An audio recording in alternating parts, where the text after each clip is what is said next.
عزیزان گرامی، ہمارے آخری اس نظم کے آخری قاری ہمارے معزز مہمان آپ کے سامنے تشریف لانے والے ہیں۔ ان کے عمل سے قبل میں یہ آپ سے چاہت رکھتا ہوں کہ 1 منٹ کی بات کو توجہ سے سنی جائے۔ گزارش یہ ہے کہ جب قرآن مجید پڑھا جاتا ہے اور سنا جاتا ہے، پڑھنے والے کے بھی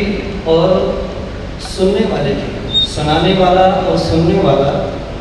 دونوں ہی اپنے احساسات رکھتے ہیں، جذبات رکھتے ہیں، اور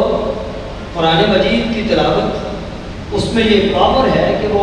ایک مسلمان کے جذبات کو گرمائے اور اس کے احساسات کو اور اس کی سوچ و سوچ و اس کی فکر کا محور وہ قرآن مجید کی تلاوت اور اس کا فہم اور اس کے ساتھ جڑے رہنا، یہ تلاوت قرآن مجید سننے والا اور کرنے والا دونوں ہی یہ احساس کرتے ہیں۔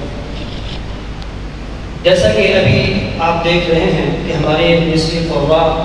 وہ پڑھ رہے ہیں، ان کی چاہت ہے کہ وہ آپ ان کے ساتھ شامل رہیں، ان کے ساتھ ان کی تلاوت میں آپ شامل رہیں تو ضرور شامل رہیں۔ آپ کے وہ لہو کو گرما رہے ہیں تو اپنا اس لہو کے گرمانے کا احساس کرائیں اور اپنی اس جذباتی کیفیت کا اظہار کریں۔ لیکن عزیزان گرامی، ایک مسلمان قرآن مجید کو جب سنتا ہے تو اس کو پتہ بھی ہونا چاہیے کہ میری کیفیت اس آیت پہ کیا ہونی چاہیے۔ ہمارے محترم قاری احمد صلاح حافظہ اللہ وہ تلاوت فرما رہے ہیں، والذین یبیتون لربہم سجدا وقیاما۔ آپ نے خوبصورت ان کا ساتھ دیا، لیکن جب وہ پڑھ رہے ہیں ربنا اصرف عنا عذاب جہنم ان عذابها کان غراما، ایک مسلمان اپنے رب سے درخواست کرتا ہے، پیارے اللہ میں آپ سے درخواست گزار ہوں، ربنا اصرف عنا عذاب جہنم، میرے اللہ ہمیں جہنم کے عذاب سے دوچار نہ کیجیے گا۔ پیارے اللہ ہم اس کی سکت نہیں رکھتے، کیوں؟ ربنا اصرف عنا عذاب جہنم ان عذابها کان غراما، جہنم کا عذاب چمٹنے والا ہے۔ القاریہ بالقاریہ وما ادراک ما القاریہ، ایک حادثہ پیش آنے والا ہے۔ وہ حادثہ یوم یکون الناس کالفراش المبثوث فتکون الجبال کالعہن المنفوش۔ عزیزان گرامی، آپ کہیں گے کہ ہمیں اس کا ترجمہ نہیں آتا، ہم ان کے ساتھ کیسے شامل رہیں، ہمیں کیسے پتہ چلے گا کہ کون سی آیت میں ہمیں کیسے احساسات یا کیسے جذبات کا اظہار کرنا چاہیے؟ ابھی قاری صاحب تلاوت فرمائیں گے، ان کی تلاوت کو توجہ سے سنیں، ان کی تلاوت میں آپ ان کے ساتھ شامل رہیں۔ کم از کم جہاں جہنم کا ذکر ہے، جہنم کا لفظ آ رہا ہے، آپ کو اس کا احساس ہونا چاہیے، اس پر اپنے احساسات اسی طریقے سے دیں۔ تو میں آپ سے گزارش کروں گا کہ آپ احباب ہمارے مہمان ہیں، ان کا اکرام کریں، ان کے ساتھ بھرپور شامل رہیں، ان کی تلاوت میں اپنے احساسات ان کے سامنے اظہار کریں، اپنے جذبات کو پیش کریں۔ لیکن جذبات پیش کرنے میں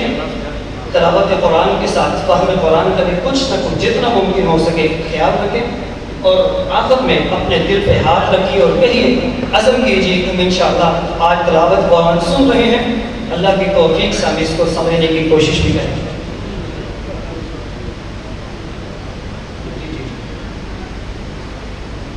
اور اس کے ساتھ ہی ہم اپنے آخری مہمان کو دعوت دینے چلے ہیں، اور وہ تمام احباب انشاءاللہ جنہوں نے کسی بھی اعتبار سے اس محفل میں شرکت کی ہے، حصہ لیا ہے، اور آپ احباب جو سننے میں شریک ہیں، انشاءاللہ اللہ کے ہاں سب ہی باعث اجر کے مستحق ہیں، اور آپ سب اللہ کے ہاں انشاءاللہ العزیز آپ کو اللہ تعالیٰ اپنی رحمتوں سے نوازیں گے۔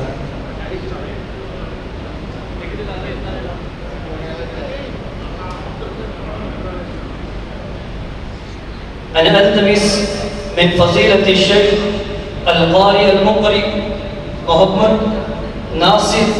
نصر الطاروطي حفظه الله ورعاه وسلمه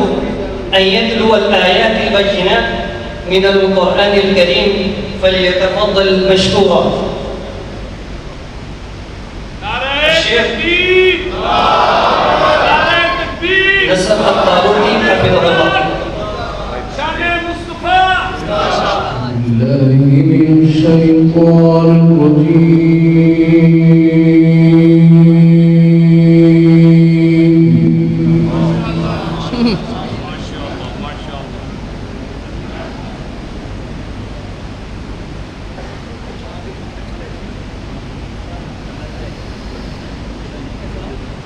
بسم الله الرحمن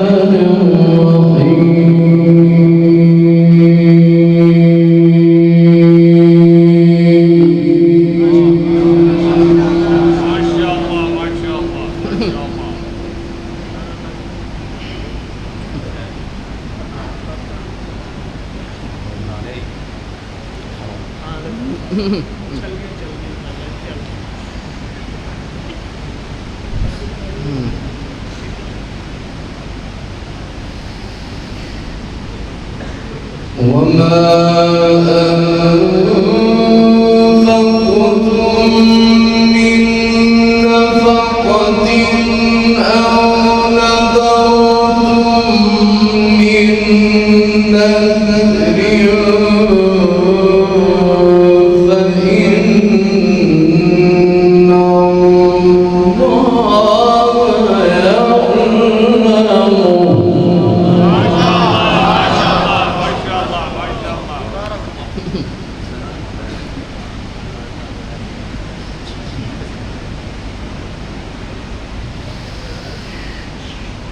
وما أنفقتم من نفقة أو نذرتم من نذر فإن الله يعلمه.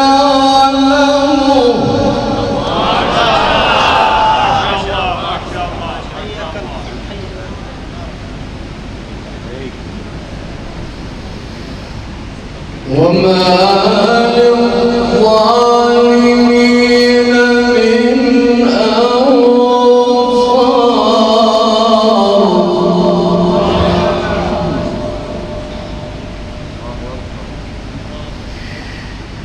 إن تبدوا الصدقات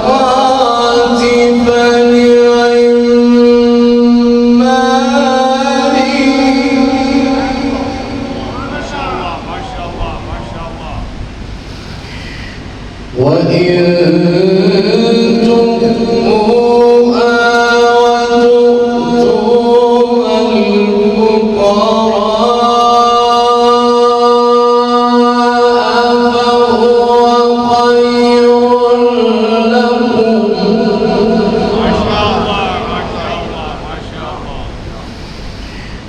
فهو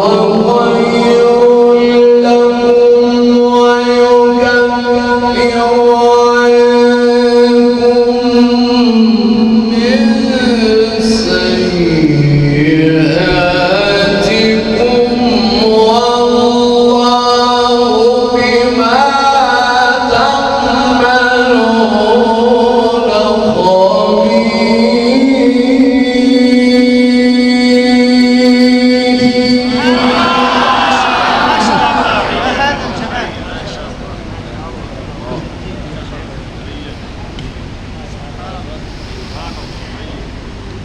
ويكفر عنكم من سيئاتكم والله بما تعملون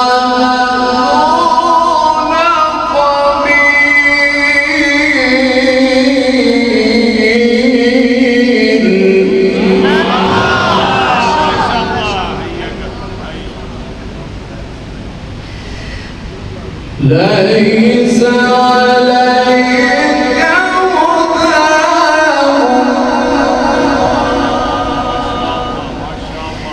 ليس عليك هداهم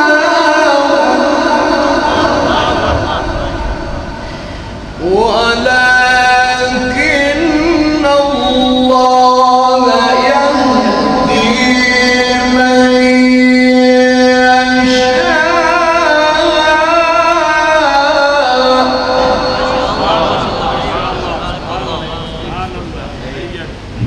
ليس عليك هداهم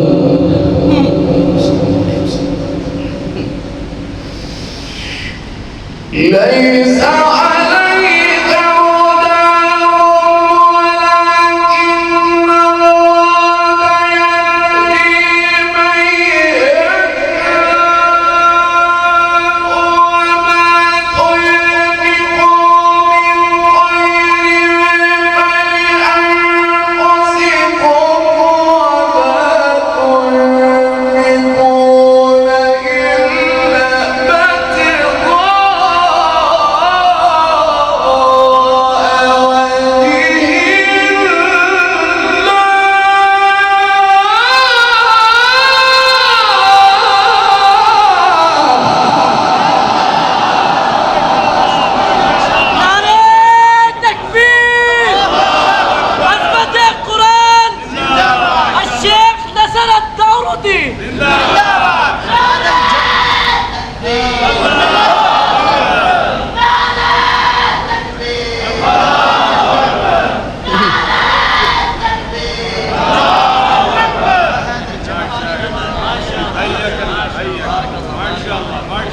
الله يهدي من يشاء وما تنفقوا من خير فلأنفسكم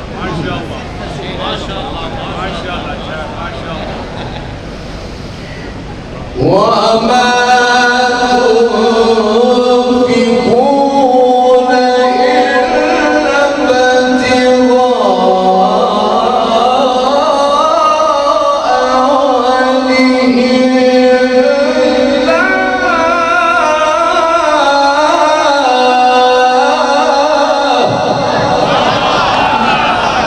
وجه وما تنفقوا من خير يوفى إليكم وأنتم لا تظلمون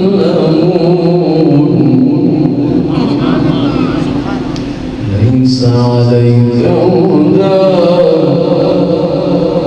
ليس عليك هداهم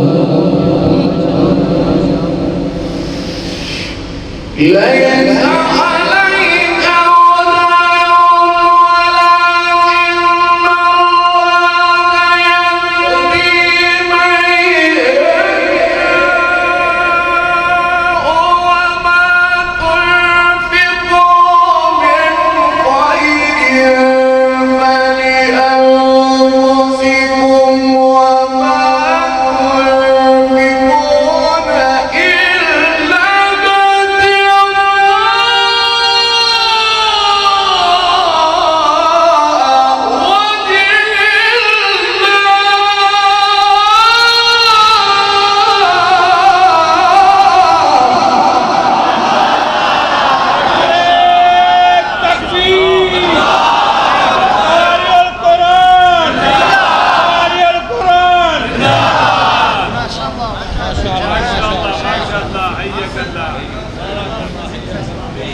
وما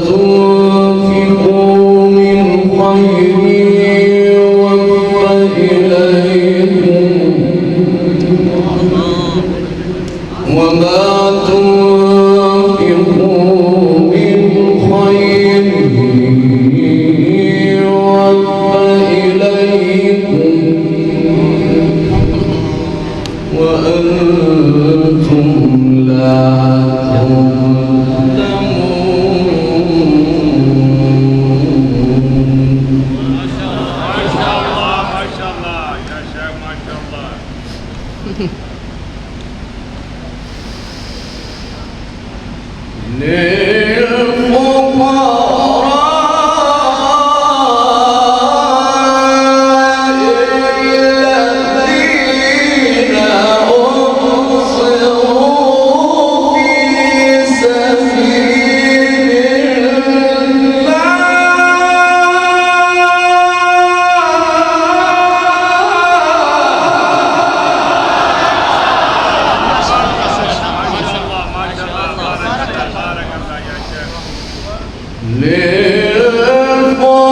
للفقراء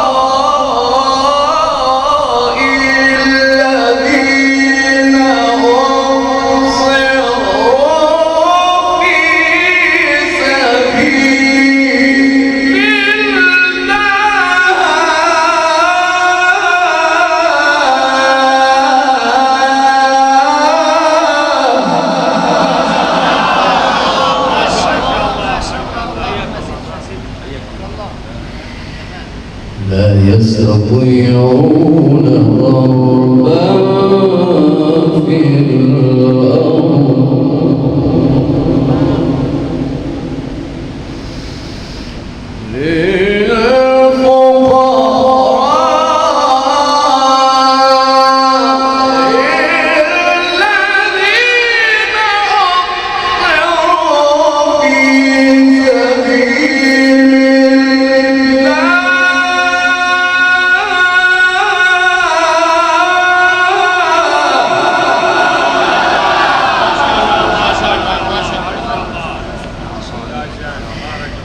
لا يستطيعون ضربا في الأرض يحسبهم الجاهل أغنياء من التعفف تعرفهم بسيماهم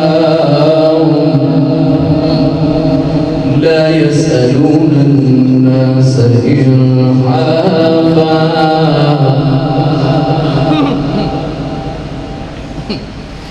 لا يسألون الناس إلحافا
سبحان الله سبحان الله ما شاء الله ما شاء الله ما شاء الله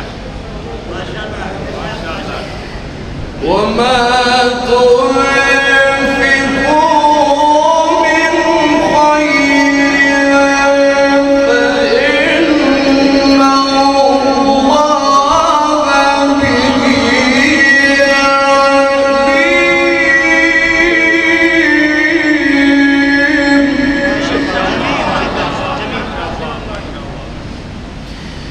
وما تنفقوا من خير فإن الله به عليم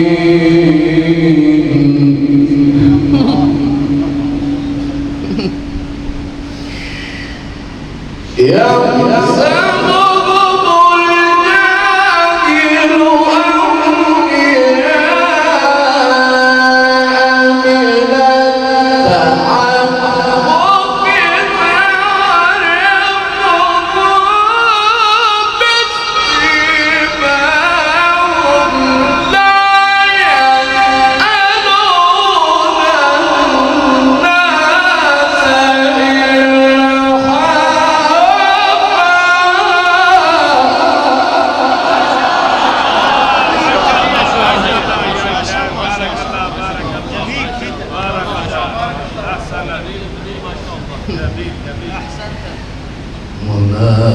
تنفقوا من خير فإن الله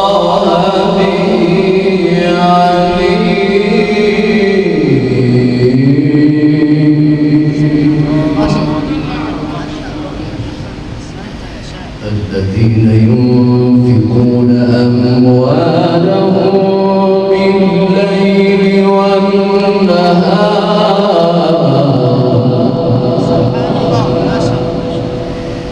الذين ينفقون أموالهم بالليل والنهار سرا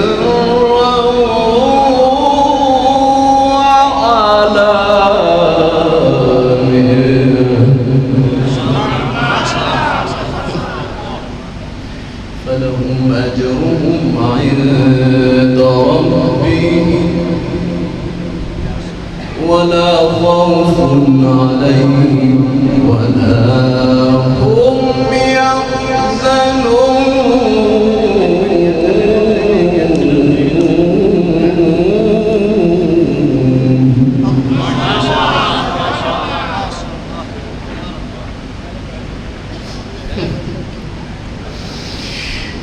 الذين ينفقون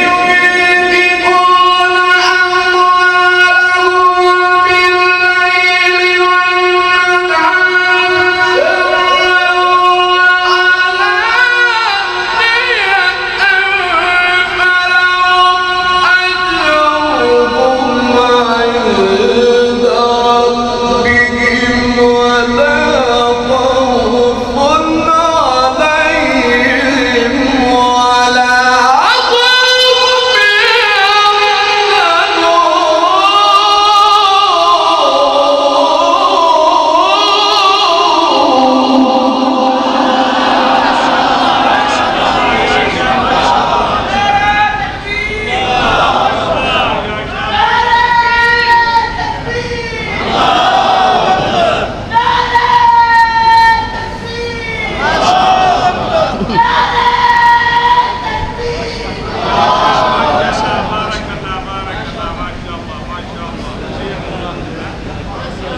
الذين يأكلون الربا لا يقومون إلا كما يقوم الذي يتخبطه الشيطان من المس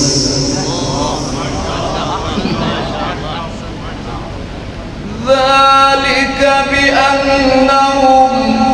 قالوا إنما البيع مثل الربا وأحل الله البيع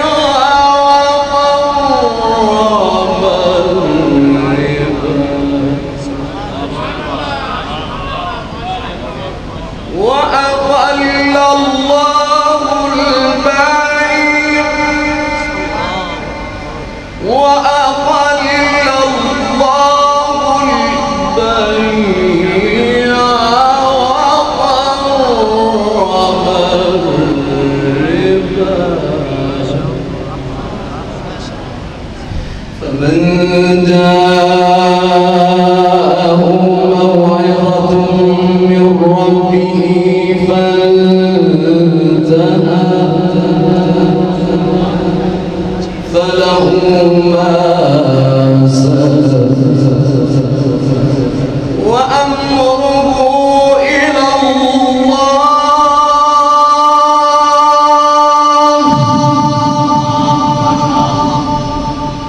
وأمره إلى الله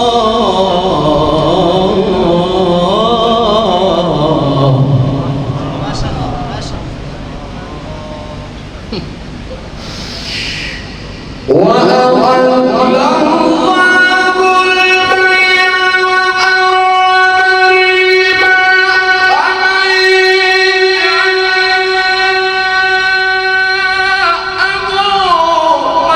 موعظة من ربه فانتهى فله ما سلف وأمره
وأحل الله البيع وحرم الربا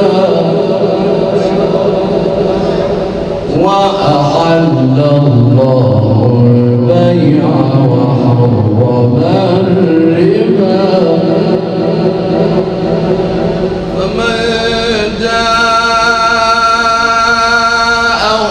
موعظة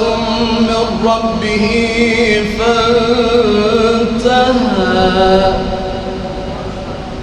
فانتهى فله ما سلف وأمره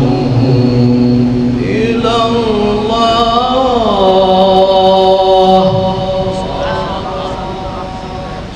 وأمره إلى الله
من عاد فأولئك أصحاب النار هم فيها خالدون يمحق الله الربا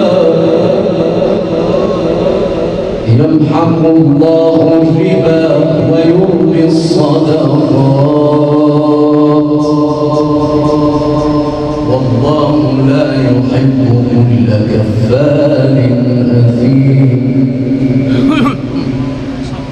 إن الذين آمنوا وعملوا الصالحات وأقاموا الصلاة وآتوا الزكاة لهم أجرهم عند ربهم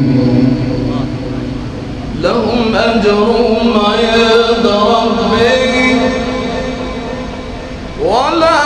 خوف عليهم لهم أجرهم عند ربهم ولا خوف عليهم ولا هم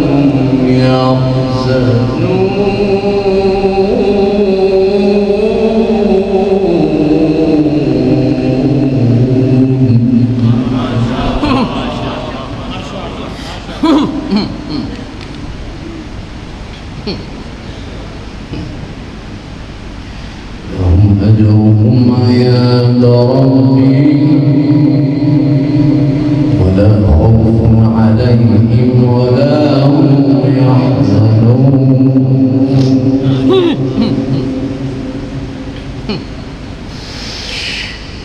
إن الذين آمنوا وعملوا الصالحات وأقاموا الصلاة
بسم الله الرحمن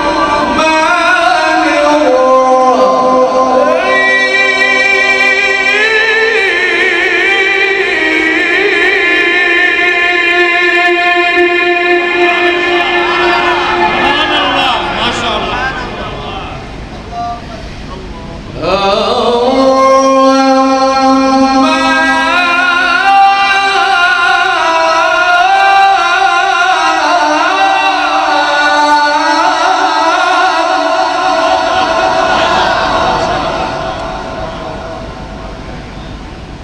الرحمن علم القرآن خلق الإنسان علمه البيان الشمس والقمر بحسبان والنجم والشجر يسجدان والسماء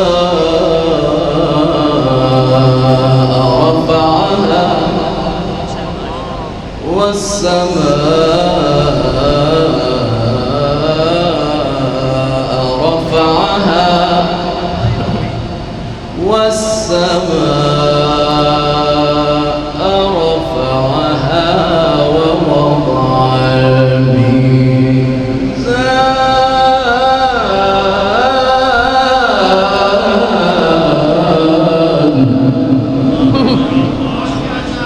ألا تطغوا في الميزان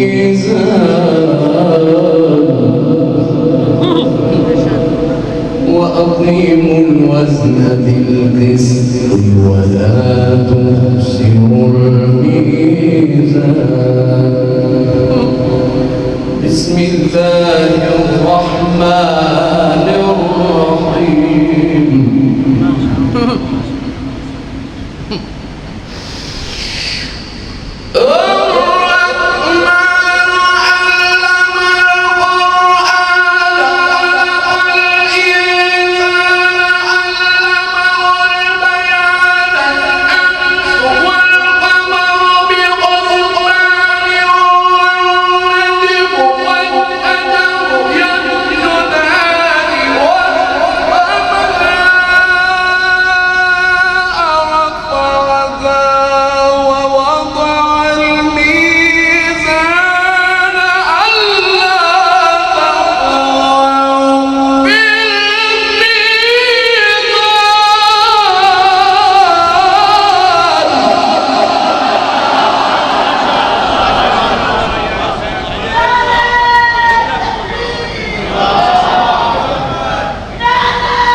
وفي الأخير ندعو لكم دائما الخير والعافية في حلكم وترحالكم، وشكرا لكم وبارك الله فيكم.